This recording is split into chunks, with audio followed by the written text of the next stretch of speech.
यदि 3 अप्रैल 2025 को गुरुवार था तो 26 अप्रैल 2025 को कौन सा दिन होगा? बहुत ही सिंपल है। सबसे पहले हम दिनों का डिफरेंस निकालेंगे। देखो 26 अप्रैल का हमें निकालना है, 3 अप्रैल की हमें डे पता है, तो आप इसको माइनस कर देते हैं, तो ये आएगा हमारे पास 23 दिन। अब इस 23 को आप 7 से डिवाइड करेंगे तो 3 बार तो पूरा चला गया, 7 या 21, 2 बचेंगे, तो 2 हमारे पास यहां पर ऑड डेज हो जाएंगे, ऑड डेज। बस अब हम गुरुवार के आगे 2 दिन को काउंट कर लेंगे। जैसे गुरुवार था तो गुरुवार के बाद में क्या आएगा? शुक्र शनि। तो 26 अप्रैल को शनिवार होगा।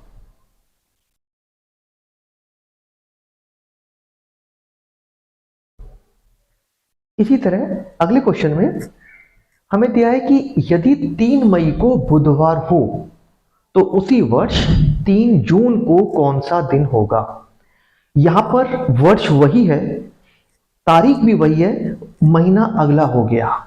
तो आप इसमें ये देखेंगे कि अगर महीना चेंज हो रहा है लेकिन डेट सेम है, तो आप ये देखो मई में कितने ऑड डेज होते हैं?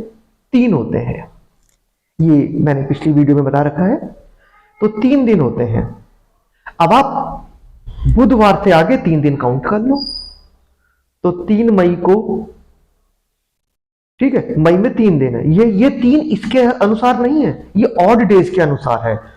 तो अब 3 जून को क्या होगा? बुधवार के आगे 3 दिन देखेंगे तो बृहस्पति शुक्र शनि। तो 3 जून को शनिवार होगा,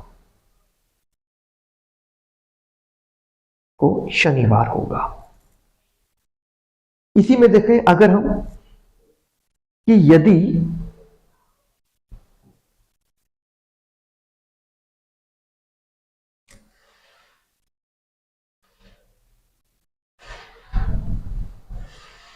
14 अप्रैल को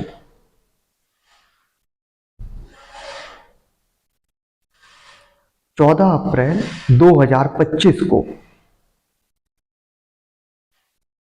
सोमवार था,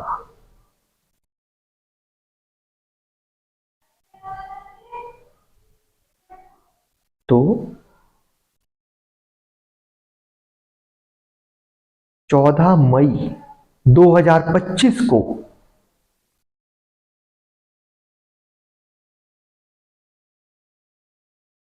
कौन सा दिन होगा?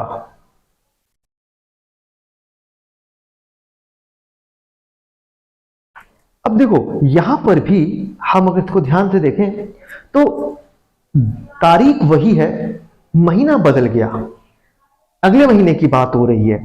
तो देखो अप्रैल में अगर हम देखेंगे तो अप्रैल में कितने ऑड डेज होते हैं?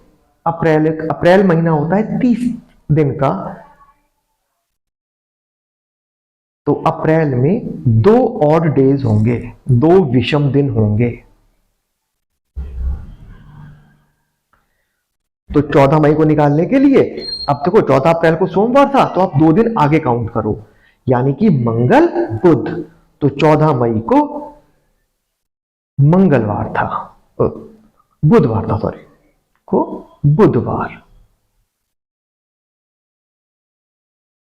बस यहां पे हमें ऑड डेज देखने, बहुत आसान तरीका है, आसानी से कर सकते हैं। अब देखो क्वेश्चन है कि यदि 8 जून को रविवार था तो 8 सितंबर में उसी वर्ष कौन सा दिन होगा? यहां भी तारीख सेम है, डेट सेम है, अब महीना बदल गया। अभी तो हमने ऊपर देखे थे अगले महीने की बात, अब क्या होगा इसमें हमारे को? अब कुछ महीनों का गैप भी हो गया, तो हमें देखो महीने कौन कौन से आ रहे हैं हमारे पास? जून, जुलाई, अगस्त, और फिर सितंबर तो आ ही रहा है, तो बीच में हमारे पास 3 महीनों का गैप आ रहा है।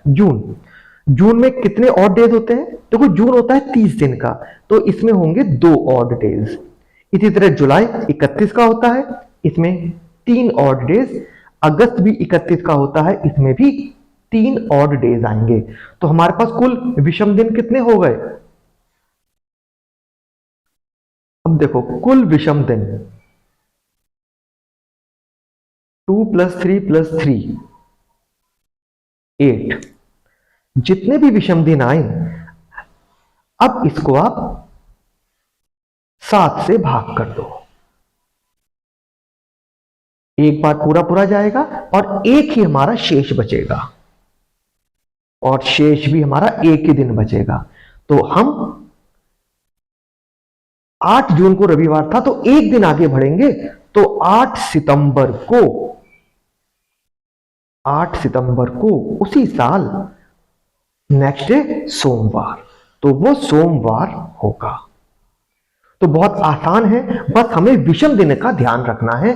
तो हम उसी तारीख पर, चाहे महीना कोई सा भी हो, हम निकाल सकते हैं कि कौन सा वार होगा।